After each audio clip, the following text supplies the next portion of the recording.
Welcome to the Mystic Fool. I'm Martin Worth, and this is the Mystic Fool. Yeah, today I want to talk about magic and flow. I did a meditation on this a little while back and had a listen to it the other day, and it's really good. It's on my YouTube channel, and it's worth having a listen to. But what I noticed was that in the 12 months or so since I recorded that meditation, the energy's shifted and things are a little bit different. There's more newer knowledge come through in that time, and I wanted to share some of that information with you guys today. Realistically, magic and flow, it's the name that I gave to one of the sessions that I hold for people who really want to create the life they love. Magic and flow is about finding out clearly what it is that you do want, and then me giving you a little bit of help to get started to actually create that within your life. So yeah, there's two premises here that I want to start with. The first premise is magic. In my definition, magic is the ability to direct energy to create a desired end result. Whether you're waving a wand around, which I do sometimes, creating magic in that fashion, or whether you're sitting listening to this podcast and wanting to create a little bit of magic in your life, realistically, guys, it's the same energy. It's just how you go about it. And in some of the forest circles that we run, we do create magic around the fire, and it's lovely. I remember a time when we manifested a house for one of our friends. They'd found this wonderful house up at Yamundi, I think it was Yamundi, up at the north coast, and they put in their rental application for it, and someone else got it, which was a bit upsetting for them. So one night we're holding a fire circle, and we decided to draw the right house for them. So we did a little bit of magic, pretty much in the same way that I'm going to explain in this podcast. And the next day, you wouldn't believe it, but the people who had won the bid, so to speak, for that house pulled out, and my friends got the very house that they wanted, just like that. Now, look, I don't really believe in coincidences. So premise number one, magic is the ability to direct energy to create a desired end result. Premise number two, it's not what you think about, it's how you think about it. I'll say that again. It's not what you think about, it's how you think about it. Okay, that's the one I'm going to talk about first. Because people say words have power. People say thoughts have power. And to a degree, they do. But what really has the power is not the words. It's not the thought. Otherwise, imagine all the bad thoughts that would have manifested when you're driving down the road and being upset with the driver in front of you or whatever. All the curses that you spoke would have manifested. The world would be an absolute mess. So, also all the good things that you thought would have manifested as well. And I bet they probably haven't either. So what's the story? If words don't always have power, and thoughts don't always have power, who has the power? What has the power? And what has the power is you. You give power to your words and your thoughts by the attitude behind them. Now, there's some loose words there because it's not even attitude, it's not even really intent, it's deeper than that. And that's what we're going to discover as we go through this podcast today. It's easier than you'd think, but it's also very easy to get it around the wrong way. So, first up, let's have a look at what not to do.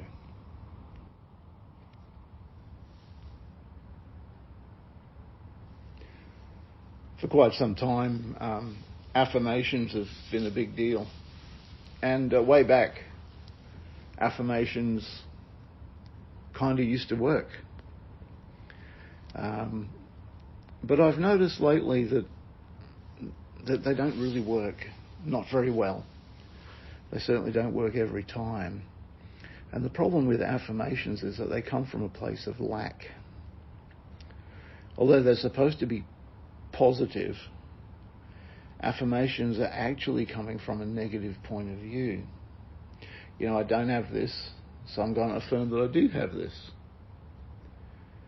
The problem is that you're still affirming that you don't have it. Because if you had it, you wouldn't be affirming that you needed it. I'll say that again. The problem is that you're affirming that you don't have what it is that you want. Because if you had it, you wouldn't be affirming that you needed it. Interesting, hey? I mean, whoever manifested a partner by saying into the mirror, I have a lovely partner, I have a lovely partner, I have a partner who meets my needs. Or whoever got better looking by looking in the mirror and saying, I'm beautiful. Whoever manifested riches by saying, I have oodles of money. The problem with affirmations, and I'm being a little bit lighthearted about it, the problem is that when you're affirming something from a point of view of not having that thing, you're coming from what's called a negative vision. And what happens is that your subconscious puts the power back into what you don't have. Unfortunately, in this world, the bias is towards the negative. The bias is towards decay rather than creation. That's how the world is set up. So, negative vision is an interesting mechanism that occurs.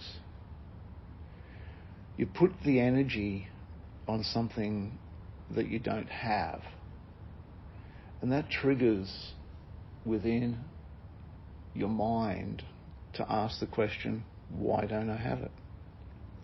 And that activates the reason why you don't have it. And more than likely, the reason that you don't have what you want is because you have a belief sitting in the back of your mind, in the unconscious part of your mind, that's holding you back from it in the first place. So once that belief gets activated, it's like a little guard. It's like a guard dog. It's sort of, whoa, no, hang on a minute. Last time we had a relationship, you know what happened. We don't want to go there again. Do you know what all girls are like? Do you know what all guys are like? And the sort of echoes of negativity from the past start to come through. And once activated, you've got Buckley's chance of attracting a partner, in this case, by affirming that you have one when you don't. The thing is with beliefs, and I have discussed this a couple of times before, I think it's in podcasts that I'm yet to release. So the thing with beliefs is they're about survival. Beliefs are about survival from emotional or physical pain. And they're there for your own best good from the point of view of soul, of ego, of past experience. But beliefs are not there for your highest good. That's the issue with beliefs. And we'll cover that in depth at another time. See, the thing is, when you activate those beliefs, the belief must be right, because it's there to prevent you from harm. And therefore it will make you conform to its parameters. And this thinking process happens in about 2 unconscious microseconds. You don't even know that it's happening. This is the problem. So you're trying to convince yourself that you have something that you don't have. Try convincing someone to do something and see all the objections that they raise. It's an interesting experiment. Go and see your mate and start talking about trying to convince them that life could be better and this could be better, whatever it might be. And you'll be surprised at how many objections they come up with. The first thing that'll come out of their mouth won't be, oh, cool, look at all the opportunities we have to make that happen. The first thing that'll come out of their mouth is, well, yeah, but you know, life's tough these days, and etc., etc. Give it a try. There's another good reason why affirmations don't work.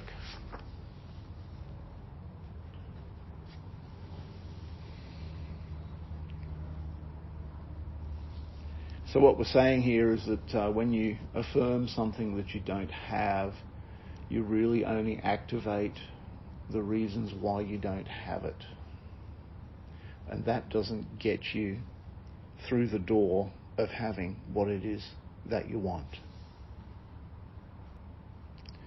Okay. So now let's look at what you can do to create magic in your life. You see, magic, the magic to create circumstances, to have, do, or be what you want in your life, that kind of magic naturally arises from desire. Okay, desire says, I want that. Whether it's money, a car, a partner, you name it, whatever you want to have, do, or be. Once desire for that thing arises, then the capacity to draw that thing to you also arises. That's how advertising works. Advertising is all very cleverly about, not selling the sausage but selling the sizzle. We're not advertising the actual product, but we're advertising people who have the product and they're happy. People who have the product and their life is easy. So interestingly enough, advertising uses a form of magic to convince you, to raise a desire within you to have that product that they're trying to sell. It gets under the radar, doesn't it? It's not about having, it's about wanting. When desire arises, mental capacity increases. And when mental capacity increases, creativity flows. And you literally start to look for opportunities to have that thing. And here's why it works. Because the reason why you want it isn't important. And the process to how to get it isn't important. The only thing that's important is getting that thing. Whatever it is that you want to do, have, or be. Think about it.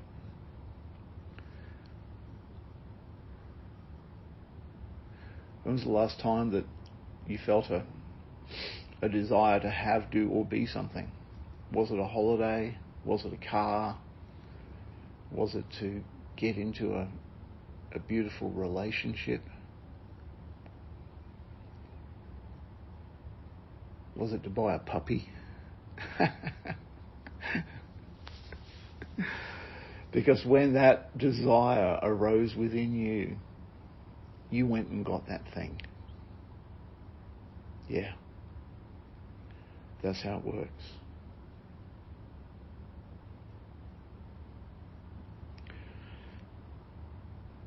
So the question is, how do you activate the desire without activating the sabotaging beliefs? And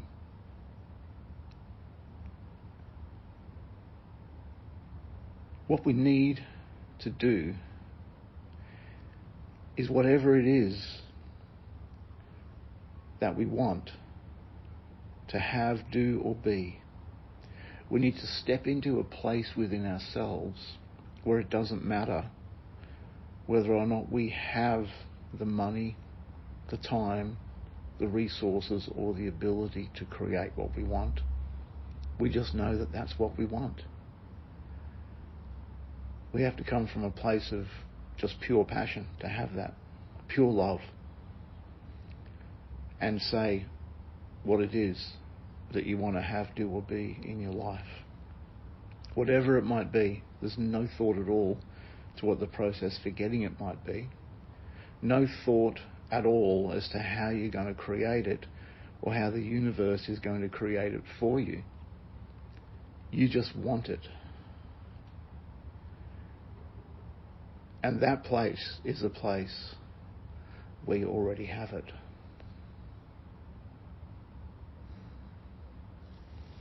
So let's talk about state shifting.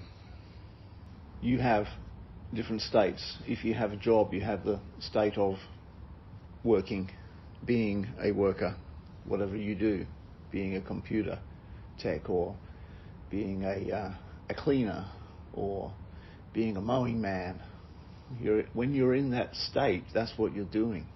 You also more than likely have the state of being a partner, a husband or a wife. You probably also have the state of being a son or a daughter, or a brother or a sister. And on it goes. These are the different states, the different facets of your personality, different energetic focal points. Now, when you're in each one of those states, you can be loving partner, you can be dejected partner, you can be annoyed brother or sister, or you can be loving brother or sister. You can be awesome computer tech, or you can be pissed off, I don't want to be here, computer tech.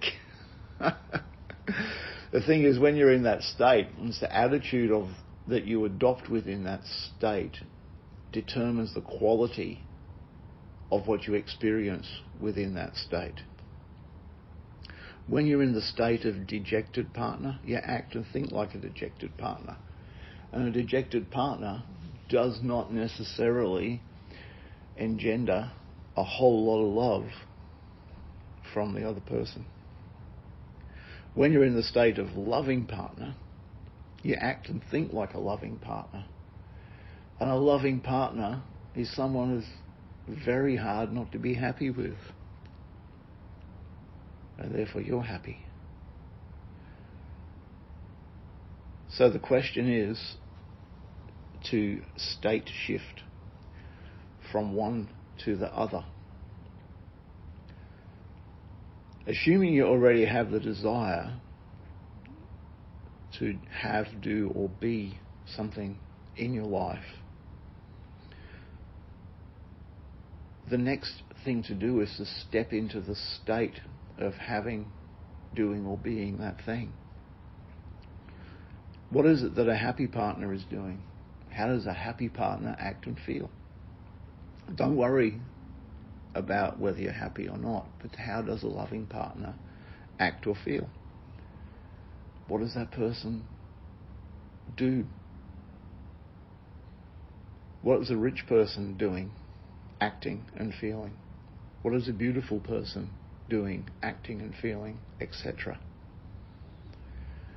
And by feeling into the state of that state of being or having the thing that you want to have, then you will naturally start to attract it to yourself. Sounds simple, That's because it is. So I did a podcast, number 8, on 3 manifesting tools that actually work. First up, you must imagine a scene that implies your wish fulfilled, because that's exactly what the advertisers do. If it's that you're needing to have a beautiful house right now, or any house right now, with the rental situations and the house situations that are going on around the country. So, what is a scene that implies that you have a lovely house, a roof over your head? And that scene could simply be sitting there, having a cup of coffee, on the veranda, feeling at ease and calm, and imagining the view from that beautiful house. You notice we're not creating the house. We're not jumping up and down and affirming, I have a lovely house, I have a lovely house. What we're doing is you're actually putting yourself into the state, the mental and emotional state of having a lovely house, and sitting on your veranda, looking at the view, having a cup of coffee, whatever you wish, and feeling really settled and calm. And then the 3 tools, and you should really listen to the podcast number 8, but here's the 3 tools, just in quickly. First tool, I remember when. I remember when I moved in here. With I remember when, we're bringing a future desire into the past as if it had already happened.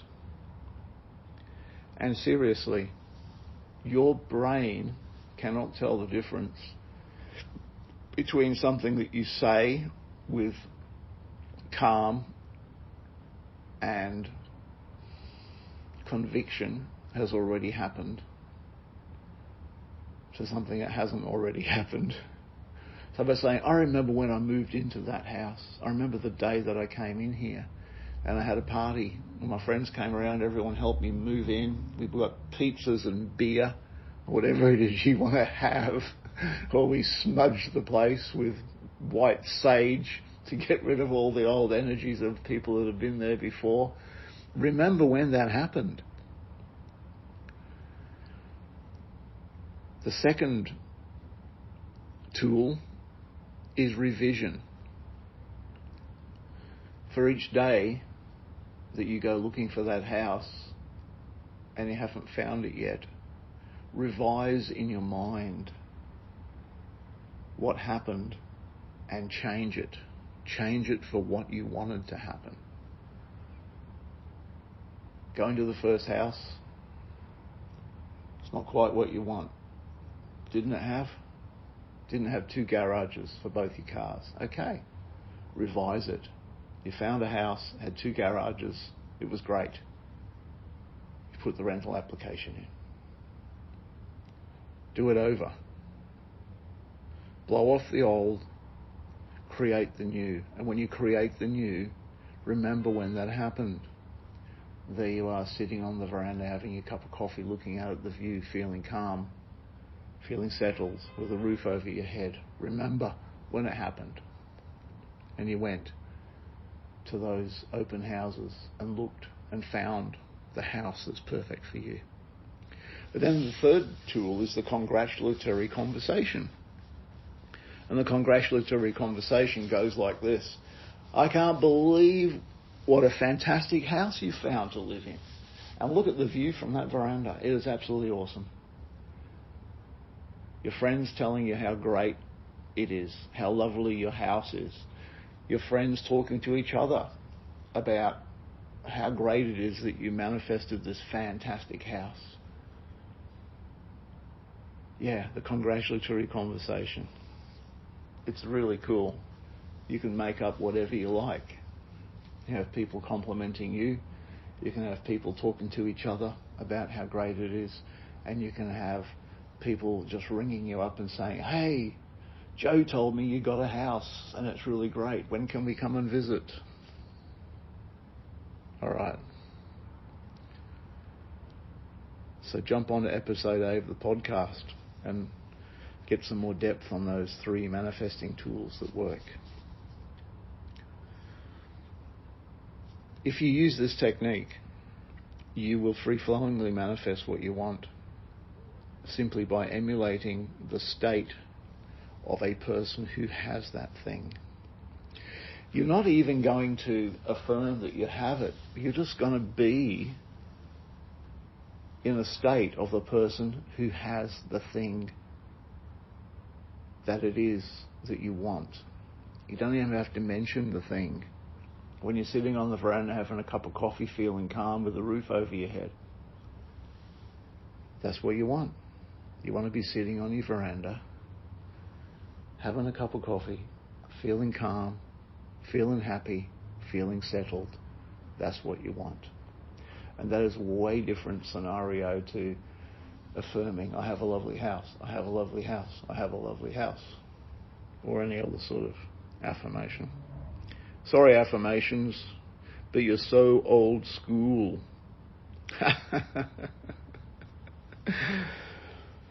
When you use these tools, you're creating magic. And what did we say magic was? Magic is the ability to direct energy to create a desired end result.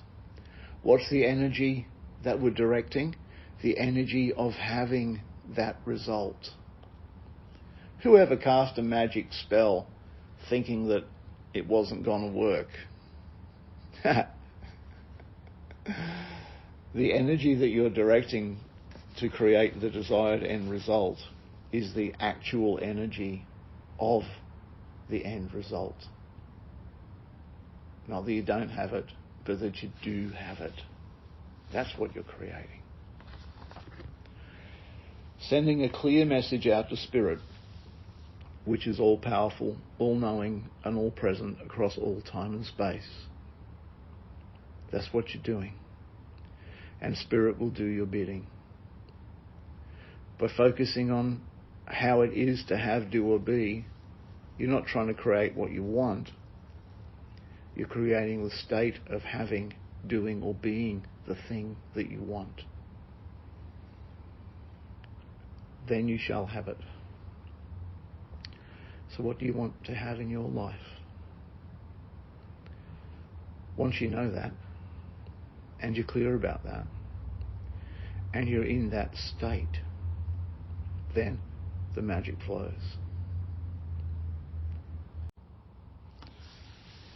Yeah, if you would like a little bit of help in understanding this process of magic more deeply and getting into the flow, I do run sessions on this. And if you would like to get in touch with me and have a free of charge magic and flow session, I would be more than happy to talk to you about it. And if that helps you on your way, just one session chatting with me for a half hour or an hour or so, then I'm very happy to give you that privilege. And if you wanted to go further, of course, you can sign up, so to speak, for a few sessions, and it will help you to create the life you love with magic and flow.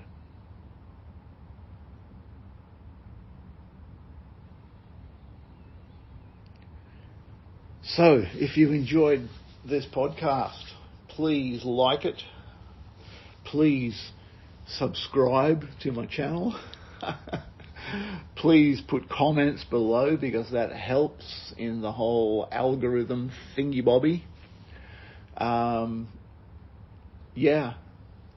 Send me an email to themysticfool@martinworth.com with your thoughts and feelings. Anything you think that you would like me to talk about in these podcasts, let me know.